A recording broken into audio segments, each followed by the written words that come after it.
I guess I first want to start off by saying thank you to everybody. Everybody keeps saying how strong I was, but it really started with you guys. Like, if you guys hadn't gotten me out and been strong for me that day, I wouldn't be standing here, and I wouldn't be playing tennis or running.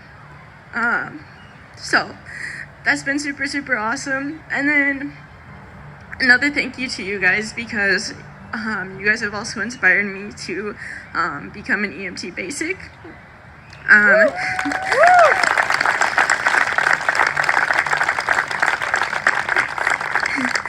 So I actually just passed my psychomotor exam yesterday, and then I have to take my written exam later this month. And then I will work for Hartford Fire and Rescue.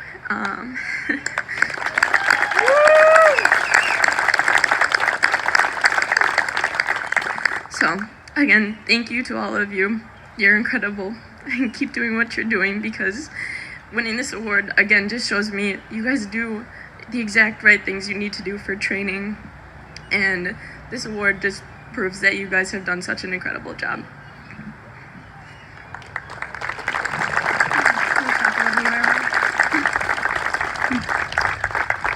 And I don't want to bring up the scene that day, but I know that I'm so glad to see her standing upright. I know many of us can say that. She has color in her face again. Can we just talk a little bit about, because a lot of people learned you had 2 broken arms, Yep. 2 broken femurs, 1 broken femur, broken ankle.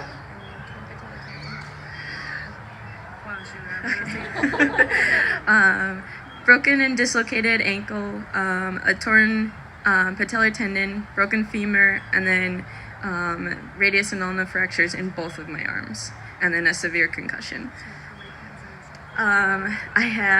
So instead of putting casts on me, they put metal in, and I had 48 screws, 6 plates, a rod, and a wire. That is amazing. And her faith and her family and everybody that has helped her get through this and this healing process. In 1 year later, to be and go play that tennis match that you were headed to last July 14th and take second place with Emma that day is amazing to me as well. So, Don, would you come up and say a few words? Don is now retired, but he was on the call with us that day for Westbound Intercept.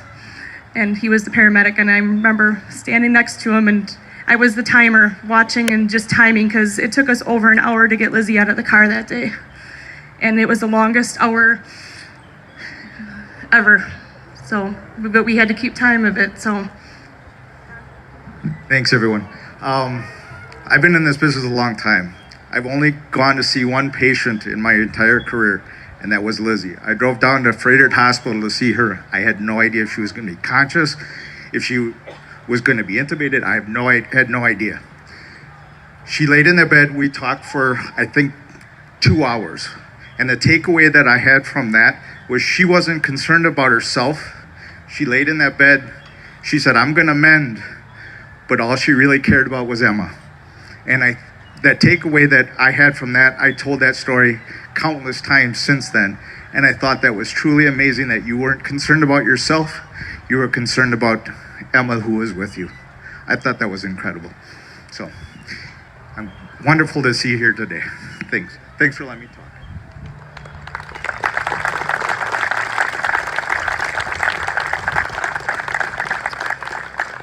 All right, you guys want to bring the plaques over?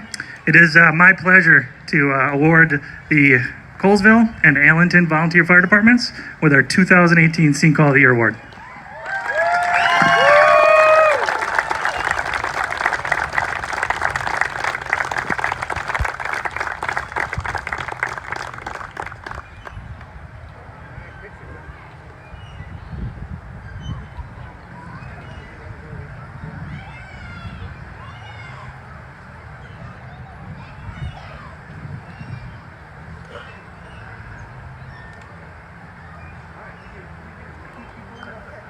So just those of you that aren't aware, to be an emergency medical responder, such as many of the people at Colesville are, to become certified is at least 100 hours of training. 100 hours. To be an EMT, back in my day, we did not have horses. We did have vehicles with motors in them. Was 125 hours. It's now close to 200 hours of training. And it's ongoing because you need to, every year, keep your skills up. You need to attend programs and attend in-house training. To be a firefighter in today's world, to be certified as a firefighter level 1 is 96 hours. It's all about, as I said before, dedication. It's all about we are dedicated to help other people. And sorry, I got a little few tears here because these are kind of like my kids. I've been around so long that we did this. Our group did this, our 2 departments together. This is pretty amazing when you think about it and what teamwork does and how people can go. I think maybe the only one that has me on age is Pancho.